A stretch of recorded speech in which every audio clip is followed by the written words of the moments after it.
안녕하세요. 반갑습니다. 자, 레거시 미디어라는 말을 혹시 들어보셨습니까? 요즘에 이제 많이 쓰이고 있는 말인데요. 또 청문회 때 특히 이제 이 과학방송위원회 과방위라고 짧게 말하죠. 이 과학방송위원회 청문회 때에도 이 레거시 미디어라는 이 말이 등장을 해서 이제 이목을 집중시켰는데요. 이 레거시 미디어에 대해서 저희들이 한번 상식적으로 알아두면 좋을 것 같고요. 또 우리와 관련된 이 상황에서도 이제 연관이 있기 때문에 한번 들어보시고 또 이해해 두시면 좋겠다라고 생각이 됩니다. 자, 레거시 미디어 할 때 이 레거시는 보통 이제 이 전통적인 매체라고 이렇게 얘기를 하죠. 그러니까 레거시 미디어 그러면 전통 매체인데 전통 매체이면 방송, 신문 또는 신문, 방송 이렇게 얘기할 수 있습니다. 자, 전통 매체가 있으면 이제 새로운 매체가 있죠. 새로운 매체는 뉴 미디어 이렇게 얘기를 하는데 뉴 미디어에는 선두주자가 유튜브입니다. 지금 보시는 이 유튜브, 그 다음에 이제 이 OTT가 있죠. SNS도 있고요. OTT 그러면 이제 웨이브라든지 넷플릭스라든지 뭐 티빙이라든지 이런 것이 이제 이 OTT가 됩니다. 자, 그런데 이 뉴 미디어의 이 선두주자는 유튜브입니다. 자, 이 뉴 미디어를 왜 유튜브를 이제 이 새로운 매체라고 얘기하냐면 생긴 지 얼마 안 됐기 때문입니다. 물론 유튜브가 생긴 지 좀 됐지만 이제 이 서로 대비해서 레거시 미디어로 대표되는 신문 방송은 굉장히 오래됐죠. 뭐 우리가 태어나기 이전서부터 있었잖아요. 또 그 전서부터 존재했었고요. 그런데 이 유튜브는 그에 반해서 레거시 미디어에 반해서 새로 생긴 지 등장한 지 얼마 안 돼서 이제 이 구분할 때 신문 방송은 레거시 미디어, 유튜브로 대표되는 다른 매체들은 뉴 미디어 이렇게 얘기를 합니다. 자, 그런데 이 뉴 미디어인 이 유튜브에도 보면 이제 문제가 많지만 이 전통 매체인 신문, 방송으로 이 대표되는 이 레거시 미디어에도 참 문제가 많은데요. 먼저 문제를 이야기하기 전에 레거시 미디어와 뉴 미디어인 이 유튜브, 즉 텔레비전 방송과 신문 방송과 그 다음에 유튜브의 어떤 차이점 이런 것들을 한번 좀 정리해 보면 좋겠죠. 우선 이제 소통적인 측면에서 레거시 미디어는 일방성을 가지고 있고요. 그 다음에 뉴 미디어인 유튜브는 이제 이 소통성, 확장성을 가지고 있습니다. 자, 무슨 말이냐면 신문 기사로 나왔습니다. 그러면 신문 기사가 보여주는 것만 보지 그 밑에 댓글을 달아도 뭐 신문 기자나 신문사에서 반응하거나 답글 주는 거 전혀 없습니다. 그러나 유튜브는 댓글 달면 유튜브 방송하는 사람들이 반드시 읽어보죠. 그래서 답글을 줄 수도 있고 또 답글을 주지 않아도 반응을 보통은 합니다. 그래서 유튜브의 댓글과 신문의 댓글은 전혀 다릅니다. 신문의 댓글은 그냥 익명성으로 내가 하고 싶은 말을 던지고 그것으로 끝이라면 유튜브 댓글은 반응이 오기 때문에 레거시 미디어인 신문과 방송은 소통이 일방적이고 그리고 유튜브는 소통이 쌍방향이다, 쌍방적이다 이렇게 얘기할 수 있어서 소통 차원에서 레거시 미디어인 신문과 방송은 일방적이어서 그 자체로 소통성이 없다. 유튜버인 뉴 미디어는 쌍방성이어서 그 자체로 소통이 원활하고 소통적이다 라고 정리할 수 있겠죠. 자, 반응은 어떨까요? 반응 속도. 자, 레거시 미디어로 대표되는 텔레비전 방송이나 신문은 이 반응 속도가 없거나 매우 느립니다. 그 다음에 반응 속도 자체를 창출할 수가 없습니다. 예를 들어서 방송에 어떤 것이 있었을 때에 내가 문제점을 제기하거나 그럴 때 방송국에 전화해야 되는데 담당자 찾기도 힘들고 굉장히 힘듭니다. 또 신문 기사에 마음에 안 드는 것이 올라왔을 때 이러저러한 지적을 할 수도 있고 또 의견 개진할 수도 있는데 자, 이것도 뭐 댓글 쓸 때 신문 기자나 신문사에서 보지도 않고, 그 다음에 신문 기자에게 이메일을 보내도 본인이 안 보면 그만입니다. 그래서 레거시 미디어인 방송이나 신문은 반응 자체가 제로다. 반응 자체가 제로에 가깝다라고 할 수가 있겠고요. 반대로 뉴 미디어의 선두주자인 이 유튜브는 반응 속도가 굉장히 빠릅니다. 거의 실시간으로 방송 주체에 전달되고, 그 다음에 방송을 하는 그 주체자와 더불어서 소통이 가능하죠. 그래서 이 반응과 관련해서 생각을 해보면 뉴 미디어는 반응이 즉각적이고 생물적이고 동물적이다, 감각적이다 라고 할 수 있다면, 레거시 미디어인 이 방송이나 신문은 반응이 없다, 아예. 그래서 식물적이고, 그 다음에 너무 정적이다, 이렇게 이야기할 수가 있겠죠. 자, 주체는 어떻게 될까요? 주체. 자, 레거시 미디어로 대표되는 신문이나 방송은 주체가 특정입니다. 특정인이 있습니다. 그리고 회사가 있습니다. 그래서 특정 주체가 있어서 그 사람들이 또는 그 주체나 그 회사가 운영을 하고 또 방송을 하고 신문을 내보낸다면, 뉴 미디어는 사실 1인 미디어라고 말하죠. 그러니까 저처럼 혼자 나와서 할 수도 있고, 몇 사람이 나와서 할 수도 있고, 또는 이제 몇 사람이 동시에 하지만 몇 사람이 돌아가면서 할 수도 있는데, 대체적으로 이 유튜브 뉴 미디어는 1인 미디어라고 해서 누구나 할 수 있습니다. 뿐만 아니라 이 레거시 미디어는 자본이 있어야 되죠. 자본이 있어야 신문사를 세우고 운영합니다. 자본이 있어야 방송국을 세우고 운영을 합니다. 그런데 뉴 미디어인 유튜브 같은 경우는 자본이 없어도 소자본으로, 말 그대로 이제 비교하면 자본이 없어도 사실 가능하다라고 얘기할 수 있죠. 핸드폰만 있으면 할 수 있으니까요. 요즘에 핸드폰 없는 사람 없잖아요.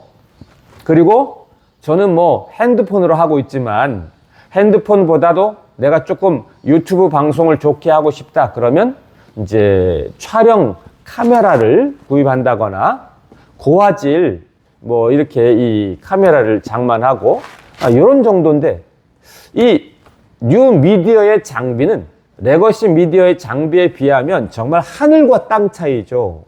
그래서 비교 자체가 안 되기 때문에 레거시 미디어는 특정 주체, 특정 회사, 엄청난 자본이 필요한 동시에 뉴 미디어인 이 유튜브는 누구나 할 수 있고 소자본, 아예 자본 제로 상태에서도 할 수 있다라고 얘기할 수 있겠죠.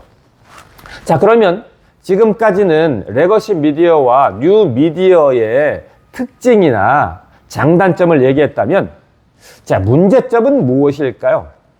자, 문제점은 뭐냐면 이 레거시 미디어의 이 최근의 동향은 베껴쓰기, 빨대 기사 이런 것들이 양산되고 있다라는 겁니다. 우선 이제 빨대 기사는 뭘까요? 내가 빨대를 딱 꽂아가지고 이제 빨아먹잖아요. 마치 그것처럼 취재해서 기사를 써야 되는데 다른 기사에 빨대 꽂고, 그 다음에 누가 페이스북에 어떤 글을 쓰고, 누가 블로그에 어떤 글을 쓰고, 누가 유튜브에 어떤 내용을 올리고 그러면 거기에 빨대를 꽂아가지고 편안하게 쓰는 겁니다. 그러니까 책상 기사라고 얘기할 수도 있겠는데요. 내가 발로 뛰어서 취재하는 이런 기사는 없이 책상에 앉아서 페이스북 검색할 수 있잖아요. 책상에 앉아서 블로그나 유튜브 다 볼 수 있잖아요. 그래서 그거 보고 누가 어떻게 말했다더라, 이런 기사, 즉 빨대 기사가 많고요. 그 다음에 이제 베껴 쓰는 기사 많죠.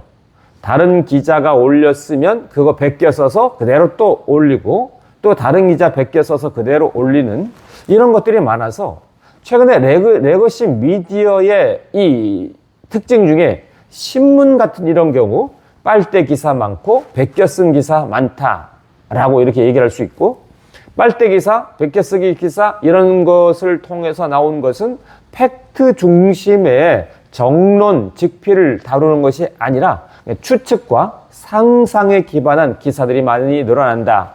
그래서 그 피해는 고스란히 독자들에게도 또 그 다음에 이 기사 속에 등장하는 사람들에게도 고스란히 피해가 돌아간다. 이렇게 이야기를 할 수가 있겠습니다. 자, 신문은 그렇다 치면 방송은 또 어떨까요? 방송은 말 그대로 눈으로 이제 보여지는 것이기 때문에 내가 정확한 팩트를 전하기보다는 이 방송에서 감정을 자극하고 또 시각을 자극하고 그 다음에 가십성의 내용을 주로 다루고 그 다음에 마치 연예 방송처럼 그 다음에 황색 언론의 이런 잘못된 것에서 돌이키지 않고 거의 옐로우 저널리즘이라고 이렇게 얘기를 하죠. 황색 저널리즘에 입각해서 불필요한 것들을 주로 내보내는 겁니다. 그러니까 정확하게 사건의 진실과 팩트를 내보내는 것이 아니라 방송을 보는 대중의 호기심을 자극하고 관심을 유도하기 위해서 또 어그로를 끄는 이런 것들이 굉장히 많아서 이제 자극적이다, 선정적이다 이렇게 얘기할 수가 있는 것이죠. 그러니까 선정적이다라는 말은 꼭 성적인 것만 다룰 때 선정적이다 이런 건 아닙니다. 자, 그래서 자극적이고 선정적인 영상 접근 이런 것들이 또 이 방송의 문제여서 이 레거시 미디어인 신문에 베껴 쓰는 기사, 빨대 쓰는 기사, 추측과 상상의 기사, 그 다음에 방송에 선정적이고 자극적인 이런 기사, 특히 이 방송에 이 선정적이고 자극적인 이런 방송 기사는 최근에 종편에서도 심각하죠. 왜냐하면 일반 KBS나 SBS나 MBC나 이런 데는 어느 정도 이제 시청자층이 정해져 있습니다. 그런데 공영방송으로서 그 SBS나 KBS나 MBC에서 자극적이고 선정적으로 가지는 못하고 어느 정도 포맷이 다 정해져 있죠. 그런데 시청률이 딸리거나 시청률이 나오지 않은 종편 이런 데에서 특히 바로 선정적이고 자극적인 이런 방송들을 많이 내보내죠. 신문도 마찬가지입니다. 베껴 쓰는 기사, 빨대 쓰는 이 기사도 어떨까요? 말 그대로 중앙지 이런 데는 덜 합니다. 그러니까 무슨 말이냐면 한국에서 지금 조선일보, 동아일보, 그다음에 한국일보, 서울신문, 경향신문 이런 서울 쪽의 이 신문들은 어느 정도 구독자층, 독자층이 확보되어 있기 때문에 그나마 베껴 쓰는 기사, 빨대 쓰는 기사 많이 없습니다. 그런데 좀 듣보잡이라고 그러죠. 듣도 보도 못한 이런 신문 매체, 인터넷 매체, 미디어 매체들은 이 베껴 쓰는 기사와 빨대 기사가 정말 많습니다. 심각합니다. 그래서 결론을 말씀을 드리면 방송도 시청률이 나오지 않은 종편에서 선정적이고 자극적인 이런 것들을 많이 다루고 뉴스에서 많이 다루고요. 그 다음에 신문, 인터넷 미디어 매체, 즉 신문과 관련된 인터넷 미디어 매체도 주목받지 않는, 알려지지 않는 이런 데일수록 베껴 쓰고 빨대 꽂아 쓰는 기사가 많다라고 이렇게 얘기할 수가 있겠죠. 그런 결론은 어떻게 얘기할 수 있을까요? 너무 많다. 뉴스를 전하는 인터넷 매체가 너무 많아서 자극적인 기사, 빨대 꽂고 베개 쓰는 기사가 나오고 방송도 종편이 늘어나다 보니까 거기에서 말 그대로 시청률을 높이고 사람들의 이목과 관심을 끌기 위해서 이렇게 자극적이고 선정적인 이런 방송들, 그런 화면들이 많다라고 얘기할 수가 있겠죠. 곧 이것은 지금 방송의 전체 핵심인 이 레거시 미디어를 다루는 건데요.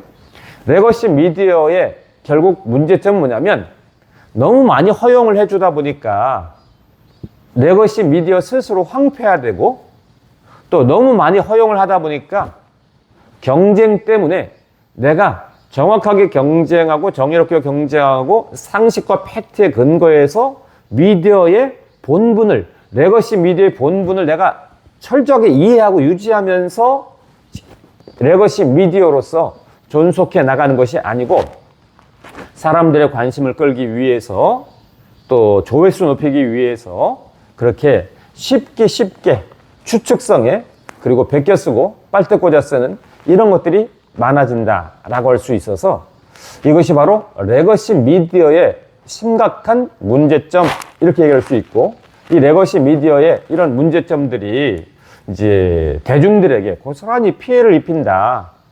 그래서 뉴스를 보지 않는 뉴스 회피층이 39%나 됩니다. 약 40%까지 올라간 것이죠. 이 뉴스를 회피하는 대중들이 40% 가까이 되는 것은 전통 매체인 레거시 미디어의 타락이라고 해야 될까요? 아니면 레거시 미디어에 스스로 자폭한다고 해야 될까요? 레거시 미디어가 정론직필을 하지 않고 이렇게 이 빨대 꽂고 베껴 쓰고 자극적이고 선정적인 이런 쪽으로 갔기 때문에 뉴스를 회피하게 된다라고 얘기할 수가 있는 것이죠. 자, 그러므로 레거시 미디어는 스스로 정화를 좀 해야 되고요. 언론에서도 같은 언론이라서 눈 감아주는 것이 아니라 레거시 미디어도 같은 레거시 미디어이기 때문에 눈 감아주는 것이 아니라 스스로 정비하고 스스로 정돈을 해야 살아남는다. 이렇게 얘기할 수가 있겠죠? 자, 오늘은 레거시 미디어에 대해서 그 특장점에 대해서 말씀드리고 또 레거시 미디어의 폐해라고 할까요? 이런 것에 대해서 말씀을 드렸는데 공감하셨으리라 생각이 됩니다. 자, 들어주셔서 감사합니다. 고맙습니다.